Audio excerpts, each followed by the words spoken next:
I'll respond to that question by Mr. Baker.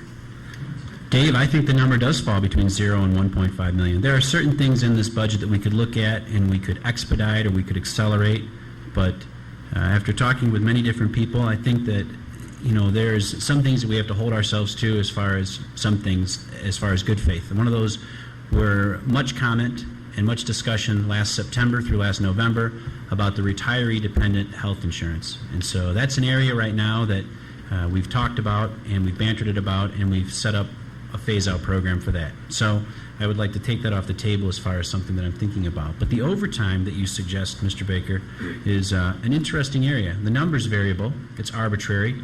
I would have to commend staff for doing an excellent job of keeping those numbers in line from where they were at from 2009 to 2010 and now going forward.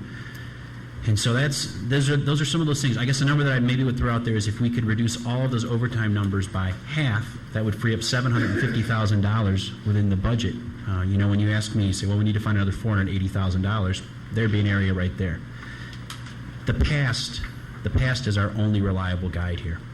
And so when we go back and we try to predict out from our proposed budget and trying to stick with our budget, those are those same things as we're going forward that we hope that things are going to be okay going forward. One of the speakers mentioned about praying for different things to happen. It's almost like a perfect storm. How are these things going to line up? So I'm going to take the conservative route, and I'm going to say that I think that the cuts that have been proposed and the budget that has been presented, we could probably go deeper, because I think it's going to get worse before it gets better. Now, if I'm wrong, right, then you'll all be pleasantly surprised, and I would hope that you would say to me, I told you so, I knew it was going to get better. But there's a certain point as far as servicing debt and paying for services. And when I first was elected here last year, I looked at our budget and I thought, wow, 83% of our budget goes to personnel, from salaries to overtime to insurance, all these different things that are all personnel related. So it sticks out like a sore thumb which area you need to look at as far as cost cutting. I would like to get our cash reserves built back up. I think that's an excellent idea from both the EPI, and I think it's a sound fiscal idea for our city of DeKalb to have some money in our cash reserves. This wouldn't be an issue with layoffs right now, specifically with this recession, if you had $12 million in your cash reserves. It wouldn't be an issue, but this is how it always works on both the municipal level, county level, state level. People burn through their cash reserves by not raising taxes, and then they just kind of take that, and that's the natural lead there. So I think that if what's going to happen potentially is it's going to get worse before it gets better.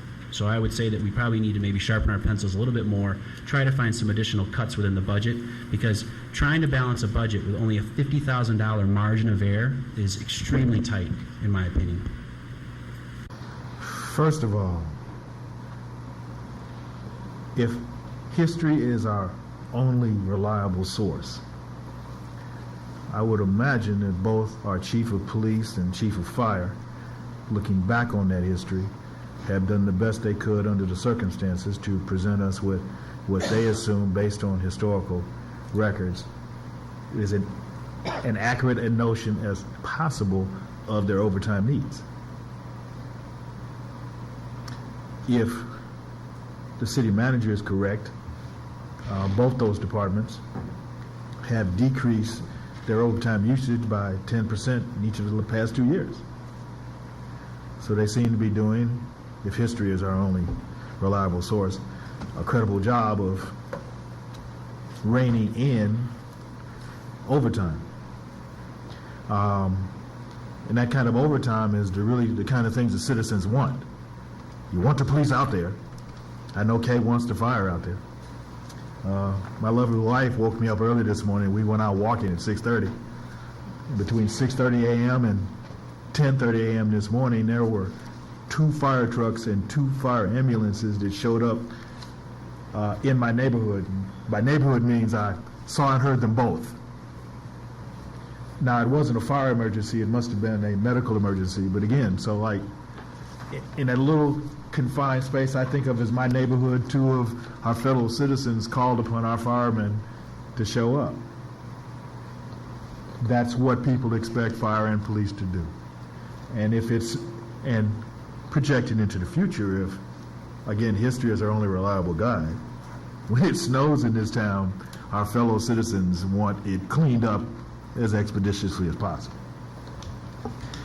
And finally, and I mean this both humorously and seriously, especially to my colleague who didn't want to be the man to throw the municipal band under the bus because of our glorious century-long plus tradition of having a municipal band. Excuse me, that stuff's all personnel.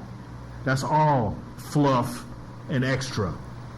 And so I really sort of think it's marginally disingenuous of you to use the phrase, everything is on the table. No, the heck it isn't. And no, the heck it ever has been. Okay, I think everyone's had an opportunity to speak twice.